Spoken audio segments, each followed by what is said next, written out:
Akainu is the current fleet admiral of the Marines. He came to power after defeating his fellow admiral, Akiji, in one of the longest battles in One Piece. Akainu's promotion affected not only the Marines but the entire One Piece world. Akainu is a follower of absolute justice, which means that he doesn't have any kind of sympathy toward criminals. This was perfectly demonstrated during the Marineford arc, when he continued to chase pirates even after the Marines had secured the victory. The strongest Logia power. One thing that all admirals and fleet admirals have in common is their ridiculously powerful devil fruits. From Kizaru to Sengoku, every last one of them has an extremely powerful devil fruit, and Akainu is no exception. At some point in the past, he ate the Magu Magu no Mi, which is a Logia-type devil fruit. It allows him to create and control magma at will, making it offensively the strongest Logia-type devil fruit. It is reasonable to assume that after so long in possession of the devil fruit, Akainu has gained complete mastery over it, and has most likely awakened it. So far, he has mainly relied on his devil fruit in fights, which is a further indicator of his excellent control over the Magu Magu no Mi. Considering the fact that he has one of the strongest devil fruits in the entire series, has Akainu done justice to its power? The top Marine. Akainu's rise to the highest echelon among the Marines has not been a fluke. He has the feats to back up his claim of being the strongest Marine in the series. Akainu made his debut in the Marineford arc, where he carefully used his devil fruit powers to cause chaos among the pirates. When the time came for Akainu to get involved in the fighting, he didn't hesitate. Akainu went after the big-name pirates, and his biggest moment came when he finally killed Portgas D. Ace. One would think that killing Ace would have been reason enough to stop the war. However, Akainu was not satisfied. He decided to go after Luffy, who had to be saved by Jinbei and Marco.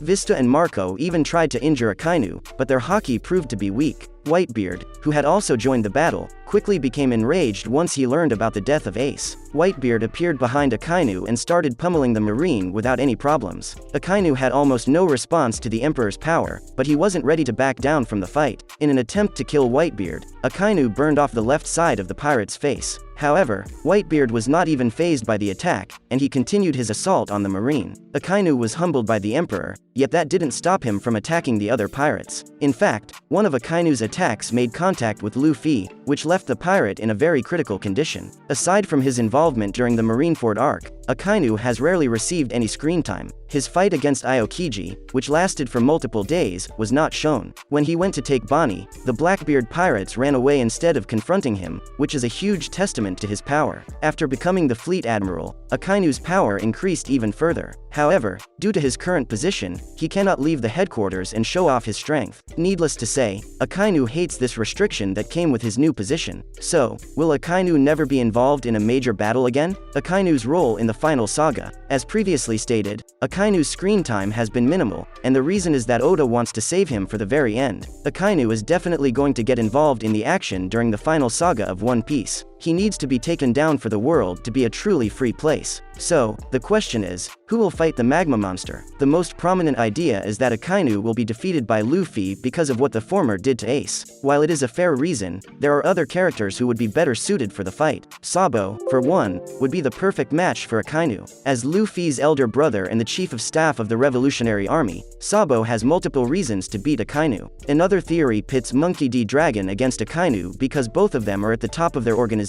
and want to change the world in their own ways. From his recent appearances, Akainu is clearly itching to go out and kill criminals, and judging by the current pace, it won't be long before he gets involved. One Piece, 8 most underwhelming characters in the series. However, not all characters manage to leave an impression on the readers. Sometimes their odd designs make them forgettable, and sometimes it's their personality and strength. Either way, these One Piece characters are underwhelming, and fans will be hoping that they don't reappear at any point in the future. Hody Jones. Hody Jones was the captain of the new Fishman pirates. He was driven by hatred toward human beings, and to ensure that things never went well with them, Hody even assassinated Otahime. Hody was a ruthless maniac, but he wasn't super strong. However, he had found energy steroids, which massively enhanced his physical abilities. Hody wasn't a bad villain per se, but the reason he turned out to be underwhelming was because of his racist ideology and inability to provide Luffy with a tough fight. Needless to say, fans quickly forgot about Hody Jones. Scratchman Apu. The worst generation is filled with several noteworthy pirates who have made a name for themselves, but Apu is not one of them. Introduced in the Sabodi Archipelago arc, Apu is the captain of the on-air pirates. On Sabaody, Apu had a minor skirmish with Kizaru, who wiped the floor with him. After the time skip, he formed an alliance with Kid and Hawkins, only to betray them. Apu was one of the many villains that the Straw Hats fought on Onigashima, but in comparison to the other fighters, Apu lacked strength, so he spent most of his time running away. Many readers expected Apu to have improved, but he was still the same lousy character. Tashigi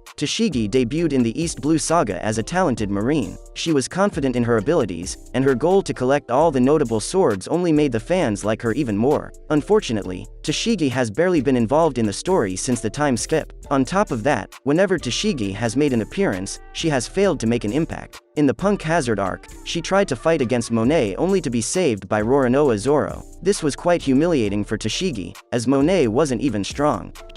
Jack was one of the all-stars of the Beast's pirates. He possesses the Zozo no Mi model, Mammoth, which is an ancient zone-type devil fruit. It granted him tremendous strength and stamina, enabling him to compete against the likes of Inuarashi, Nekomamushi, Shutenmaru, etc. Despite all his strength, Jack failed to impress the readers. He lost almost all the fights, and the only time he won was when he used poison gas against the rulers of Makomo Dukedom. Jack's personality wasn't the best either. He came off as a mindless brute who just wanted to destroy things. Charlotte Smoothie is unquestionably one of the most underwhelming characters in the series to date. As one of the Sweet Commanders, Smoothie was expected to do more than just knock down a few nobodies. Even characters like Oven and Daifuku contributed more than her. Part of Smoothie's failure to impress the fans is down to Oda's writing. He didn't give her enough opportunities to prove her mettle as a fighter. With the Wano Country arc over, it seems highly unlikely that she will ever get another chance to improve her reputation. Who's Who used to be a member of CP9, but after he failed to protect the Gomu Gomu no Mi, he was removed from his position and imprisoned. Who somehow escaped from Impel Down and became a pirate. He started his crew and later joined the Beast's pirates. Who had a fascinating backstory and a powerful devil fruit. Everything seemed to be going well until he faced Jimbei. Considering the amount of effort Oda placed into the member of the Tobi Roppo, fans expected Who to last for more than just one chapter. The end of his story was quite pitiful and disappointing.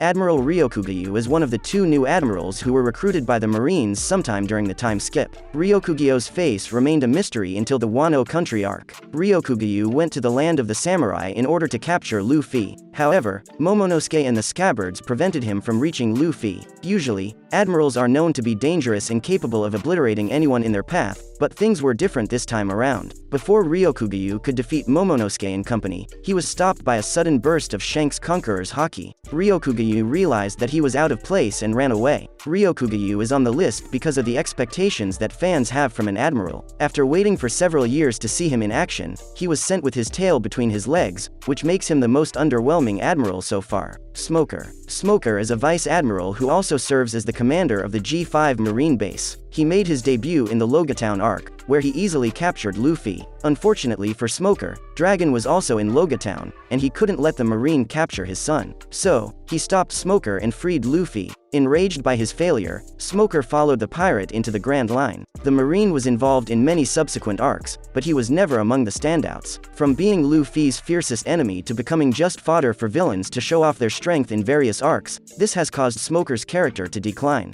Also, the fact that he hasn't appeared in the series since the Dressrosa arc has not helped him at all. However, there is still a chance that he might be involved in the final saga. That's a wrap for this video. Don't forget to like this video and subscribe to our channel. We'll be back with more amazing videos very soon.